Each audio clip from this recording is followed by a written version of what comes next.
Hey guys, welcome to the Send It Show. This is the second episode in the AR series. Today we're going to be talking about accessories.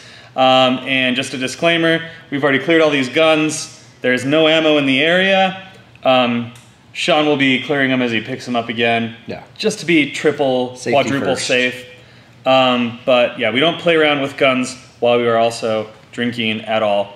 So, well, I guess we don't play around with loaded guns. Loaded, yeah. So, no bullets. no bullets at all. Not anyway. I mean, not in this area of the shop. Yeah. But so, without further ado, we are going to get into accessories, and we're going to go over the uses of them, some fun things to do. We're going to go over bolt carrier groups, or BCGs, yeah. Otherwise, known as birth control glasses from the military. Which different use here, which I got a little confused from. And go ahead and just set it off, man. Where do you want to start? We can start off with BCGs. That's a good place to start because there are a lot of them, and most of them really are good quality BCGs. But this is a Lantac eBCG. Okay.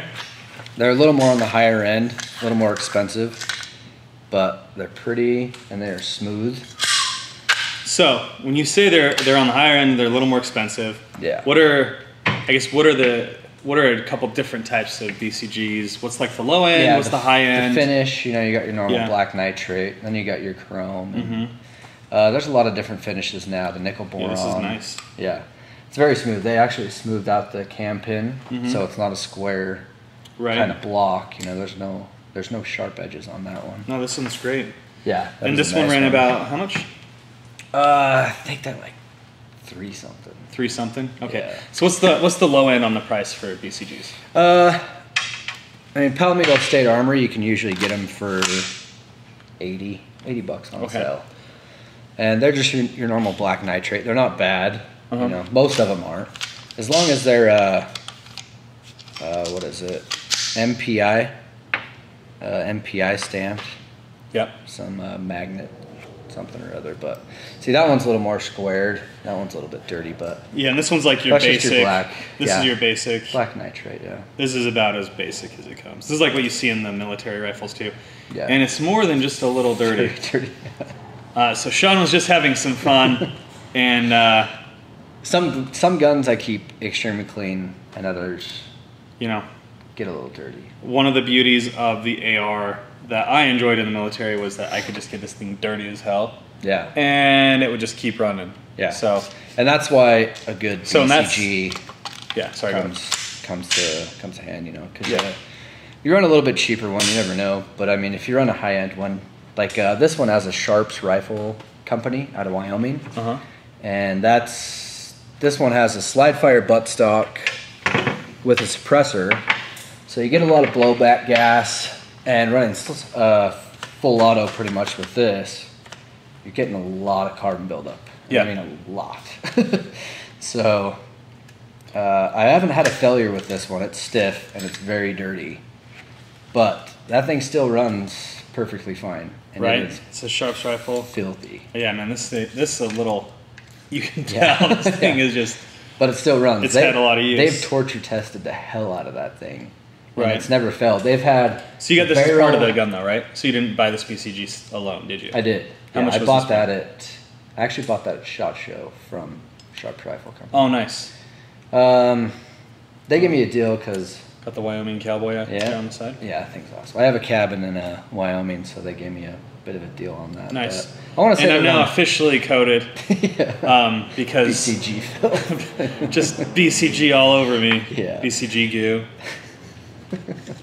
But so they gave me a bit of a deal, but they're like a couple $100, I think. So the Lantac was actually more expensive. Yeah. Nice. The Lantac is an extremely nice one. But I've seen how many rounds have you gone through this thing without cleaning it before you started kind of? I don't even know. You don't even know? Because this is the slide fire. It pretty much runs full auto suppressed. Right. So it's been probably a few thousand. Oh wow. Yeah. But they've torture tested this, and usually the gas block or the barrel or the gas tube will fail before this does. Oh wow. Yeah. So that's cool. They're pretty amazing. But that's when if you're going to be running a lot and you don't like cleaning guns, buy a nicer BCG. Get a nicer BCG, because I got some buddies right? that don't like cleaning guns, and they buy nicer quality parts because then they don't clean it every time. Yeah. Yeah, I get you. Because they clean them every, once a year, but they still shoot. So right. Some of the other just things, freaking crazy to me. Yeah. Charging handles are also a big thing. Right. You can see this one here has a double, kind of ambidextrous. It's got big grips on it, which is easier nice to grab. Yeah, from a lot of different angles. Right. And then you got kind of your smaller. I think this one's a Strike. Strike Industries. These aren't too bad. They got some sides on them, but the GI ones are tiny. Yeah. Yep. Yeah, they suck. Yeah, I can't imagine working with those guys. Yeah, it was fun. Yeah. I also have a Raptor on that one too, because those are the same bigger. As this one, right? Yeah. Actually, and these are very nice. 3 of those. So how much are your charging handles running you? I think these are about 85. Okay. Normal ones. Strike Industries, they're like 20. Okay. And mil spec is like $12 maybe. They just give them to you, basically. Yeah. Please take this. Yeah. Hand them out. Okay. So you've got BCGs. You've got the charging handles. What else? What else are you looking at here? Yeah. Let's talk gas blocks. And barrels. I've had a lot of different types of barrels, and I haven't had huge issues with them. But I've always got like Black Hole and FN, and a few of the nicer ones. But gas blocks, I had a huge issue with. I bought some cheaper Chinese ones back in the day, like I used to buy cheap Chinese stuff. Right. And they're made of aluminum instead of steel, and they will heat up a lot quicker than your barrel, and they'll expand a lot quicker. And once they expand around the barrel, you have a huge gap in there, and you'll start getting gas escaping like rapidly every round right. that you fire. And the more gas you lose, the harder it is for your BCG to come all the way back. Right, in the cycle. So you're going to start getting short strokes, and it's going to get worse and worse the hotter your gun gets. So right. If you don't rapid fire, and if you're just long range kind of planking stuff, they'd be all right. But if you're going to go out and dump some rounds and have some fun, then you want to avoid a lot better that to get a higher grade. Right. Yeah, like I have a Landtac, a Troy, Odin Works, and I'm not sure which that one is. I think that one's actually an Odin Works adjustable one. Okay, so cool. You can adjust the gas block. That's a good way to go also, because your BCG, you only want it to come so far back just to pick up the next round. The harder it's hitting back, the more recoil you're getting. So you're getting so much gas, it's coming back and hitting hard. So you want it just to come back enough to where it's not pounding your end plate, and it's still cycling. So adjustable gas blocks are a good way to go. I got a few of those now. Nice. Yeah. And muzzle brakes. There's a lot of different muzzle brakes out there now. Yes. And suppressor is never a bad way to go. Those are always fun. Yeah. This is a Silencer Co. suppressor? Silencer Co., yeah. Of course, because you're a Silencer Co. whore. Fanboy, yeah. Fanboy, whore. Yeah, same thing. Yeah. Yeah, they're a good way to go. A little more on the expensive end, but it's going to save your hearing in the long run, which is I'm a big fan of suppressors. Important thing. Yes. Yeah. And, you get some different muzzle brakes on these. You just, unscrew it and pop it onto your other AR, and you're good to go. So, right. So you can throw it on all your different ARs. It's just $1,200 compared to. Let me go ahead and just, since I already interrupted you. Yeah. This is Outlaw Whiskey. It is a local Salt Lake distillery. Midvale. Midvale. Well, I just kind of call all the cities in Salt Lake County Salt Lake, just because people not from Salt Lake have no fucking clue what Midvale is. But anyways, they're great. It's great whiskey, and I think I've been thoroughly enjoying it. How about you? Yeah, we drank a little bit of it. Just a little bit. I think we'll get through like half a bottle an episode. So yeah. Sorry. It's regular. Go ahead. Keep going. Muzzle brakes. Yes. I know this isn't a muzzle brake, but suppressor. You got muzzle device. Yeah, you got a good one here. We could talk about the muzzle brake on the Grendel. That is the Landtac Dragon. Landtac is an amazing company. They started in the UK and moved over here to Nevada, and then they moved from Nevada down to Texas. And they are killing it right now with their BCGs and these Dragons. The Dragon has 3 ports on the side and then 4 on the top, and it literally looks like a Dragon, you know, when it's blowing fire at the end of it. It's awesome. Yeah, I've seen it. But the recoil is incredible. My fiance is 120, 115 pounds. She shoots this full auto with the Dragon on it, it doesn't move. Not a problem. Yeah, it's amazing. Nice. And out of the 6.5, you know, a little bit bigger caliber, it's good to have the, you know, a good muzzle brake on there. Right. Either suppressed or a good. Yeah, you got to do one or the other. Yeah. Yeah, you got to run a good one when you're firing those bigger rounds. Yeah, I mean, I even just have so I've got a 6.5 Creedmoor I run on my Tikka. Yeah. And when you run it suppressed, it's a dream. Incredible. You run it without a suppressor and without a brake, and it's a bitch to make sure that you keep it there. You know, you've got to readjust every single time, every shot. So let's talk. Yeah, go ahead. The Noveski pig on here, which is a completely different type, but you get 0 disturbance out the sides. Everything comes out the end here. Oh, just straight down range. You know, so when you're shooting next to people with ARs, it's painful to sit right next to an AR when it goes off. Yeah, if you go to an outdoor range like Lee K here, and you've got someone with an AR in the lane next to you, and they've got a brake on that's pushing it sideways, it pisses a lot of people off. Yeah, because if they're sitting there getting ready and trying to take a shot, and they're trying to do like a well-placed shot, and you get hit in the face with this gas from the brake, it's frustrating. Yeah. So yeah, the pig it's nice. Yeah, it's not the best, you know, muzzle brake linear compensator. It's not going to level you out, but it's going to save the people next to you huge. I mean, which is nice. Yeah, big time. Cool.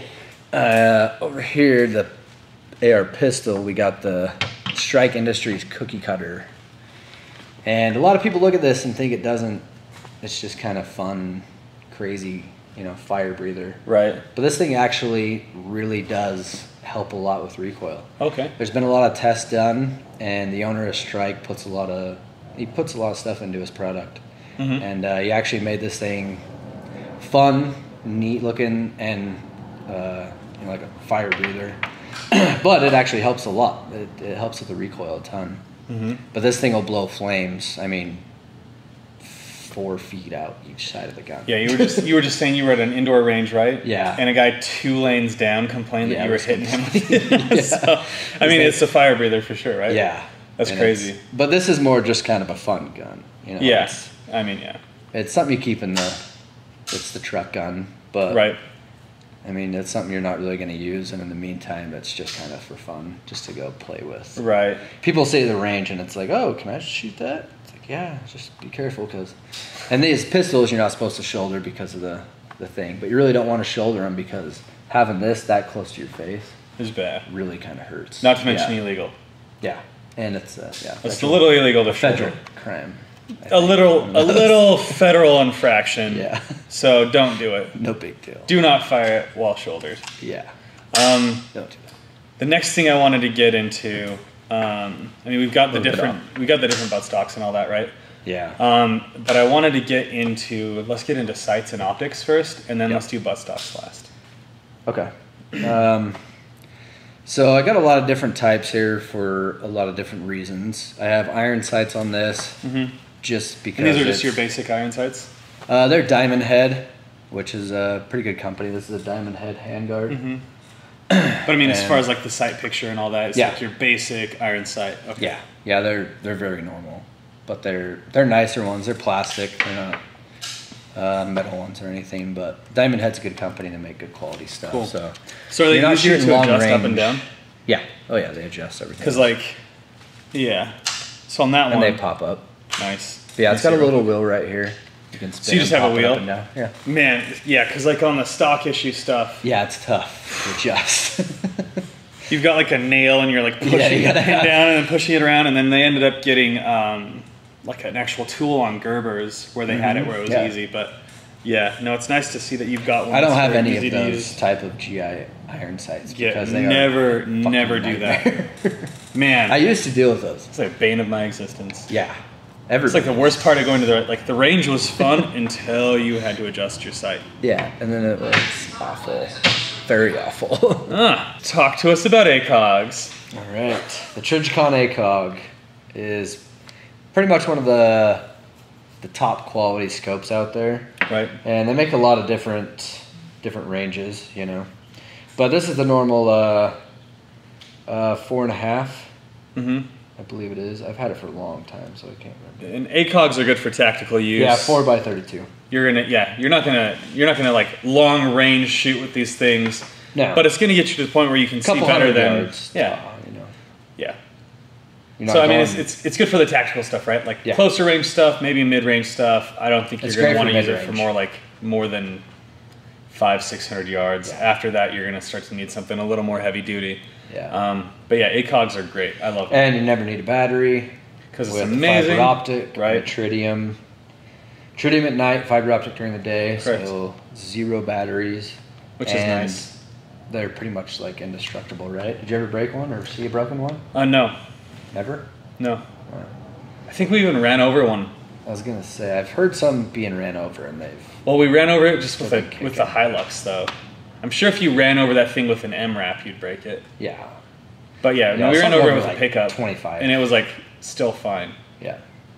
Yeah, they're pretty amazing. And I've had this for 4 or 5 years. Nice. And the thing is just, they're incredible. Cool. So what do you got? What do you got on the side here? Since this is not the best for like CQB or really close range, I got these 45 sights from Strike Industries. They're called the Sidewinders. So if you're looking down the ACOG, a little bit closer range, just turn it, and then you got these 45s. Right. So iron sights to the side, and they're very easily adjustable, unlike the GI the horrible thing. Sights. No, that's awesome. Yeah. And I think that's got a use, which is awesome. You've got both there. Yeah. So if you're going longer range, you can use your ACOG. Closer range, you can use your sides. Yeah. And what do you have on this guy right here? This is the Aim Point, which is another big military optic. A little bit. Yeah. The red dot. This one is, I've had it for about 4 or 5 years also. And I've changed the batteries one time, and I leave it on all the time. Like, every time I go shooting, I pretty much leave it on. Probably shouldn't talk about it. And he said he never changed batteries in it. Yeah. And he had it for about 4 years. Nice. I think. Cool. So the batteries have lasted, he said they last like 1.5 years, like straight on. Yeah, I'm sure, yeah. Yeah. Those things are, yeah. It's not a high use, well, I mean, in its defense, it's not like a high energy use thing, right? I mean, it's so low use. Yeah. But to just leave it on for 1.5 years is insane. Incredible. Yeah. No, that's cool. So, yeah, the Aim Point is, it's nice for close range, definitely not a longer range. 100 yards, it's nice. Right. Once you get out to 2, it changes a little bit, but... Well, it's almost just like a point and click, essentially. Yeah. Right? You're good to go. But you can do a little bit longer range. If you want to. Range. Right. No, close targets, yeah, it's perfect. Right. You just put the dot on your target and pull the trigger. And you're good to go. Yeah. They're awesome. And just so you guys are all aware, we'll do follow-up episodes where we'll go in-depth on different products and reviews on them and their uses. But we're just going to quickly get through buttstocks and triggers. So go ahead and hit like both on each gun as you go through. Yeah, this is the Magpul. I'm not sure, I forgot all my product names, but I mean, it's a Magpul. I've had this for a few years too, but it's a little bit shorter of a buttstock because this is an SBR. So a lot of buttstocks, you get a little bit of length on them. So I went with a little bit shorter one because I wanted to keep this short. But yeah, it's a MOE 5L. Okay. So it's a little bit of a close quarters one, a little bit shorter. Nice. All right. And then this has the CMC 3.5 flat bow. And CMC is probably my favorite trigger out there. I think I've probably gone through about 7 CMCs, guns that I've sold off and stuff like that. But I probably had 7 CMCs. And they've all been terrific. What's the reason for liking them so much? The trigger squeeze is amazing, 3.5, and then the reset is amazing. So we'll clear these. But so you got 3.5 pull, and then the reset is tiny on that. Nice. It clicks real quick. So I've dealt with CMCs a lot, and once you get used to a trigger, you kind of want to stick with it. You find a trigger you like, and you stay with that one. It's like many things in shooting where you kind of get your personal preference, and then it's where it's like calibers. You know, you get used to 9s, and you shoot 9s. You get used to 40, you shoot 40. Yeah, exactly. And it's also the flat bow. A big thing about like handguns, how you wrap your trigger finger. You know, if you wrap it too much, you're going to be pulling it. If you don't wrap it enough, you're pulling it. So this has that bow on there, so you put your finger on the same spot every time. You slide down into the bow, and you're right on it every time. Nice. Cool. You know, so your finger isn't going, you know, you're not pulling up here, you're not pulling down the bottom. Right, it kind of settles. Pulling the same spot every time. It settles, yeah. Yeah. That's a good point. Yeah. I think this is a mil-spec trigger, but I went down to Flawless, and they have, this one is empty also. There's not even BCG in there. I think we've cleared all of them. Yeah. Oh yeah, that one, we've got the BCG, over here. Not gonna fire. But this is a mil-spec trigger, but down at Flawless Firearms, they have a 4.5 pound trigger kit, and it's just the springs. So all you do is pull your trigger out, you pull the 2 springs off, throw their 4.5 pound trigger springs on, and then you got a light mil-spec trigger. Nice. And it's actually not, I can't say that. Yeah, you can't charge it, man. But the trigger squeeze is nice on it. It's really, it changes the mil-spec trigger, because mil-spec's 7.5, 8, 8.5. I don't know exactly. I know it's a bitch. But I don't know what the actual weight is. But when you go from 7.5 or 8 down to 4.5, it makes a big difference. Matt, do you know what the resistance is on the mil-spec trigger? 8? 8, yeah. Okay. And what do you got on this one, man? This one is a TacCon, and it was a little more expensive, but they're a nicer trigger. I think CMCs run like 125. Mil-spec's very cheap. Once again, like everything mil-spec, like so great, $15. Right. TacCon's a couple $100, but this is a 2.5 pound, but it's also adjustable down to like 1.5 pounds. Nice. But this is a slide fire buttstock, so you want a lighter trigger, because you're trying to just kind of feather the trigger as you're shooting it full auto. Right. So you don't want it to be stiff and rough, you know. Right. You want it to be nice and smooth. I get you.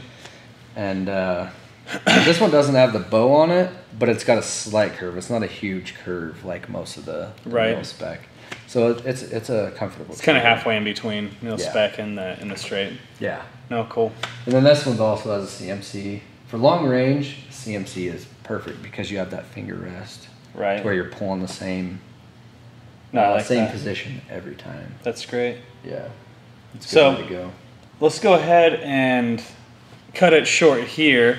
And what we're going to do is we're going to continue on the whole AR series. We're probably going to do about one a month. Yeah. And we'll go over all of the different groups of products that we just went over today. Only we go like in depth. Where we'll just have the products out here. We'll have like the triggers, and we'll have the buttstocks, and we'll go through it one at a time, so you guys get a really good. And there's a lot we didn't cover. I mean, anti-walk pins and mag releases. There's like a ton of stuff. Yeah, safety selectors. We'll probably be hitting these things for the next year or more. Yeah. Is my guess. So. The AR world is just insane. And then we can follow up with like long range stuff and stuff like that. Yeah. But we'll keep doing this once a month. If you guys have something you want to see specifically, go ahead and let us know. Otherwise, we'll just see you guys on the next episode. So thanks for tuning in, and we'll see you next time.